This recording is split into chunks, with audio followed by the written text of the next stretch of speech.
এই যে ভক্তি যার ভগবান তার সর্বশাস্ত্রে কয়, ভক্তি না থাকলে ওই যে মন্দিরে মন্দিরে কৃষ্ণ দেখিলে কি বাহা, দেখেছেন ওই রাস মন্দিরে যে মাটির বিগ্রহ, ওটা কিন্তু মাটির বিগ্রহ না। যদি মনে ভক্তি থাকে, ভক্তির নয় ওটাকেই সাক্ষাৎ ভগবান বলে মনে হয়।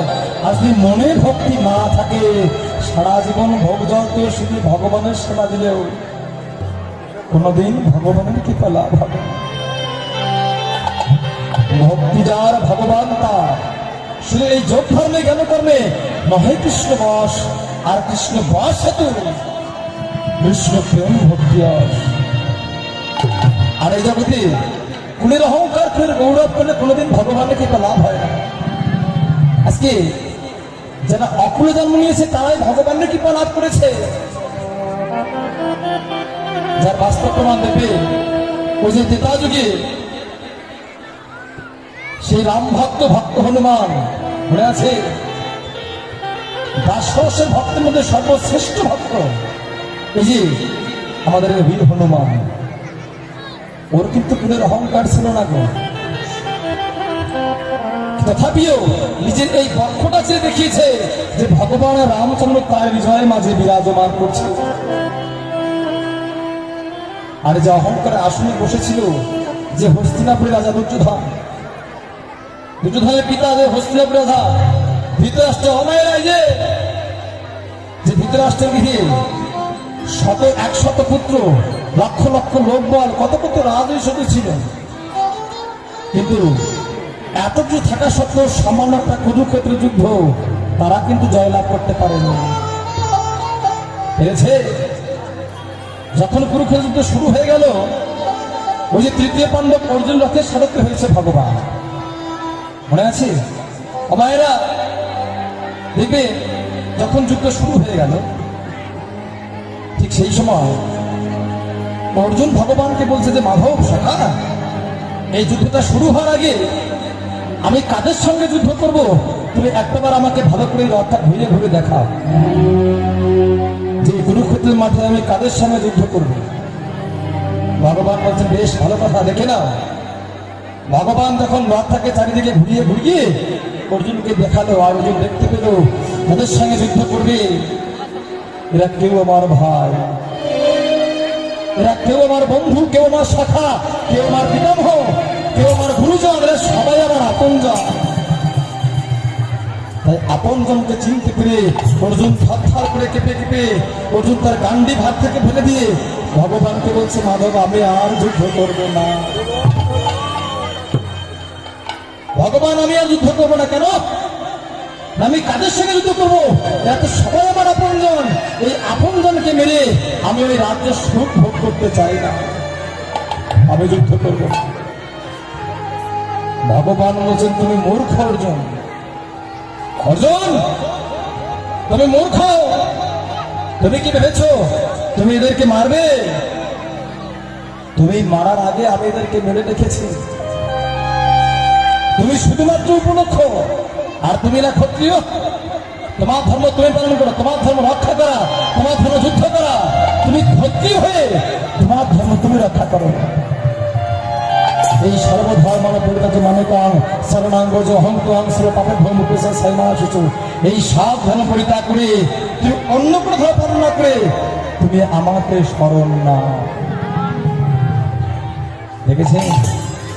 তাহলে অহংকারে আসলে থেকে যে ধৃতরাষ্ট্রের এত কিছু ছিল, কত কত মহামহাবীর, সেই যে কর্ণের মতো বীর, সেই যে দ্রোণাচার্যের মতো মহামহাবীর ছিল, কিন্তু সামান্য একটা কুরুক্ষেত্র যুদ্ধ তারা কিন্তু জয়লাভ করতে পারল না। কেন? না তার পক্ষে সব ছিল, কিন্তু ভগবান তার পক্ষে ছিল না। তার পক্ষে সব ছিল, কিন্তু ভগবান তার পক্ষে ছিল বলে এই সামান্য যুদ্ধ তারা কিন্তু জয়লাভ করতে পারল না। তাহলে যুদ্ধ শুরু হওয়ার আগে ভগবান বললেন যে আর তুমি মারার আগে আমি এদেরকে মেরে রেখেছি। তাহলে ভগবান কেন এই 18টা দিন ধরে যুদ্ধ করলেন? কেন? ভগবান তো চাইলে 18টা দিন কেন, 18টা মিনিট কেন, এই 18টা সেকেন্ডের মধ্যে এই সবাইকে মারতে পারতেন না? তাহলে ভগবান কেন এই 18টা দিন ধরে যুদ্ধ করান? জগৎজিৎকে শিক্ষা দিলেন, জগৎবাসী এই 18টা দিন ধরে যুদ্ধ হলো। এই 18টা দিন ধরে যুদ্ধ কেন হলো জানো? এই 18টা দিন ধরে যুদ্ধ হলো জীবের এই 18টা মোকামকে জয় করেছিল বলে।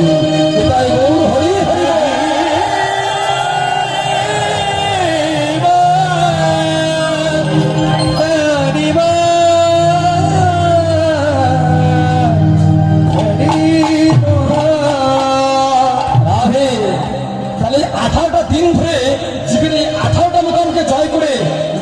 শেষ হয়ে গেল।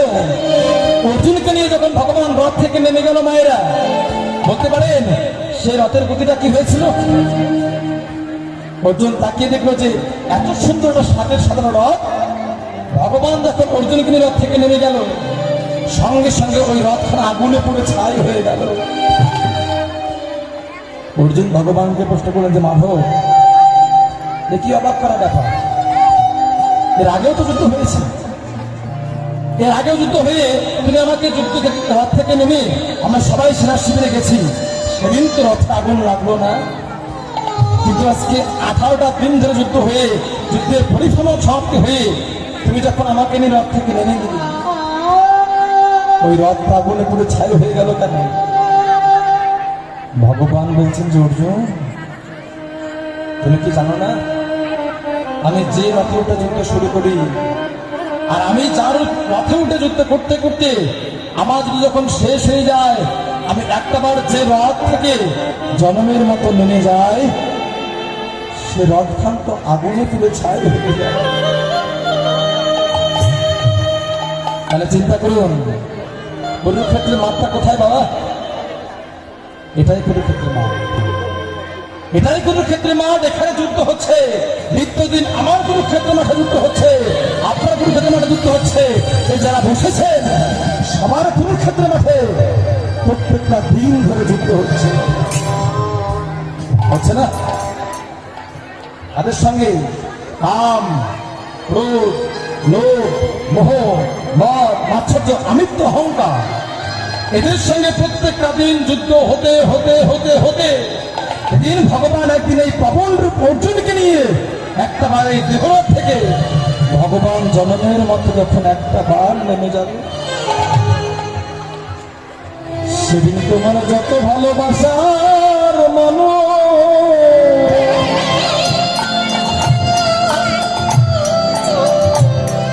নিজের ভাই বলো, বন্ধু বলো, স্ত্রী বলো, কন্যা বলো,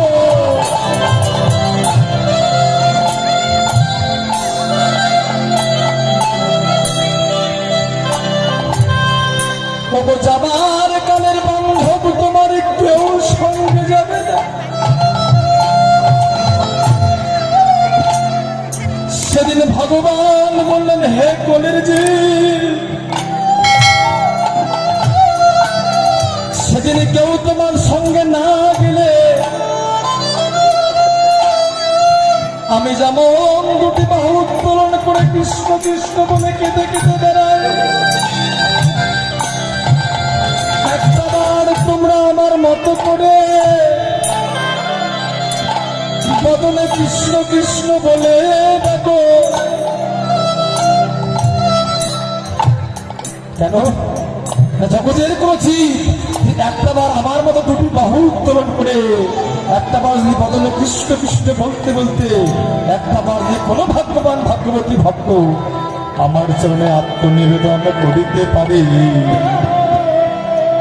আমি সেদিন ভগবান হইলে কথা দিলাম, শেষের দিনে কেউ তোমার সঙ্গে না গেলে, যাদের জন্য সারাটা জীবন এই সংসারে খাটলে, যে স্ত্রী পুত্র বন্ধু বান্ধবের ভালোবাসা পাওয়ার জন্য তুমি রাতকে রাত মনে করলে না, সারা রাত দিন পরিশ্রম করে তুমি যাদের সুখের জন্য তোমার দেহটাকে ক্ষয় করবে, শেষ শেষের দিনে কেউ তোমার সঙ্গে না গেলে আমি ভগবান হয়ে কথা দিলাম, সেদিন আমি নিজে বান্ধব হয়ে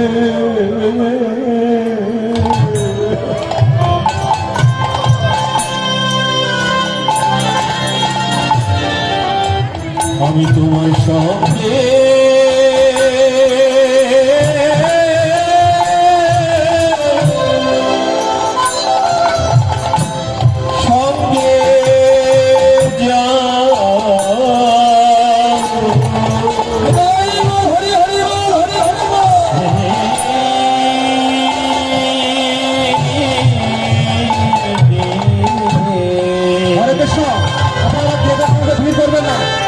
স্কুলে ওই মাঠে ধরে না, পাড়াটা বহু জায়গা আছে, এদের কাছে ভিড় করবেন না। হরে কৃষ্ণ।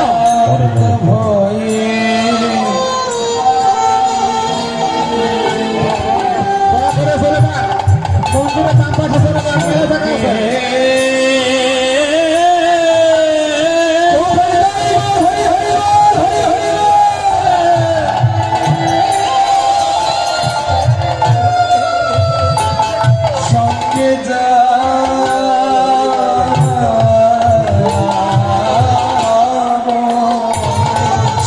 কৃষ্ণবলা পাখি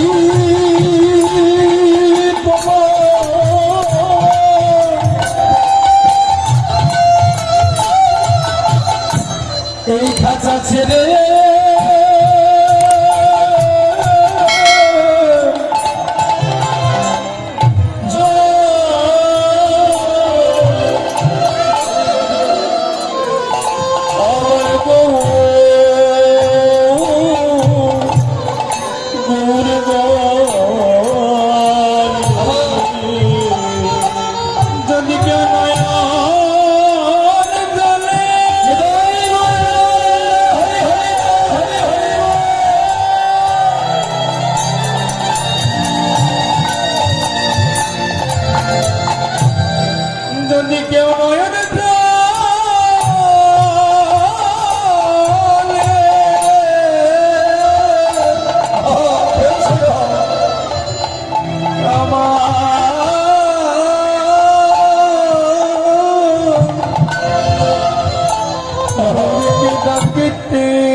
সেই ভক্তের ভক্তি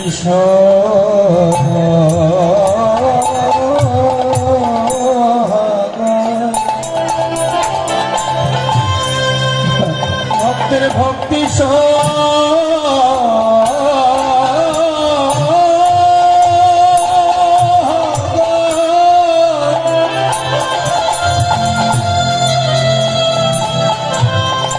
আমার গৌরী গৌরে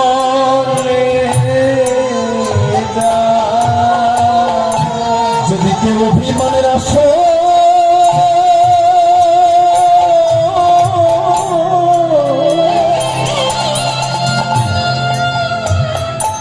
যদি কেউ অভিমানের আসো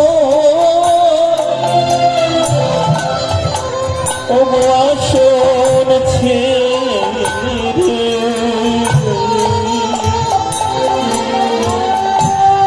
যদি কেউ নয়নের জলে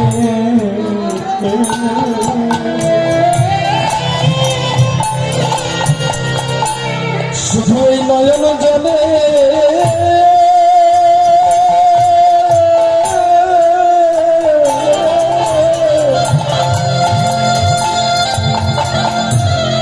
আমার গৌরকে ডাকে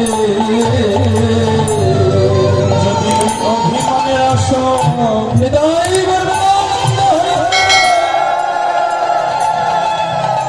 অভিমানের আসন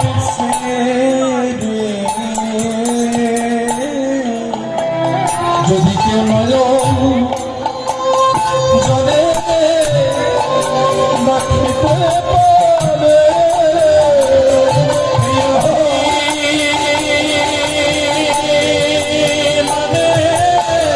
আসন সে জলে থাকিতে পারে অভিমানের আসন নয়ন জলে রাখিতে পারে একবার বল হরি বল হরি হরি বলে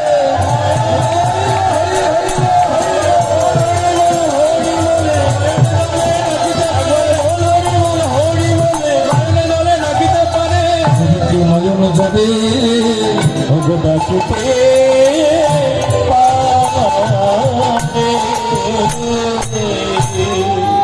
এই জগতের কোন ভাগ্যবান ভাগ্যবতী যে একটা বার সৎ গুরুচরণ আশ্রয় করে একটাবার এই ভক্তি সোহাগা মিশ্রিত করে আমার গৌরকে নয়ন জলে ডাকার মতো ডাকতে পারে।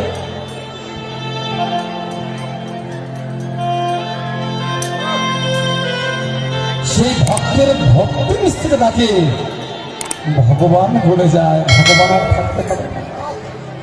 জানেন